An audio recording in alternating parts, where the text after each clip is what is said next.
is the only spot that we can see. It's approximately 83 feet from the cleanout from Unit 111, which we believe goes into Unit 106, which we have no access to locate it. But we pretty much have an idea of where it is.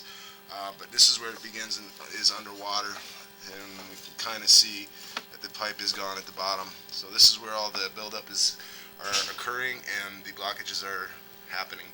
But it is, like I said, at the 83-foot mark, approximately 84 begin to come out, and here is a pipe joint. You can see the gasket. So we need to go from here back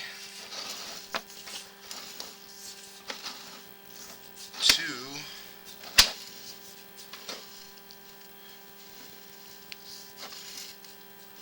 say 78-foot mark.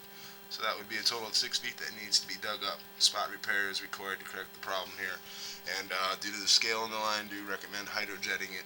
Once we do the spot repair, then we can address the hydrojetting issues to get rid of the scale. But the Unit 106 is not accessible. We need to mark it 100% when we can get into it.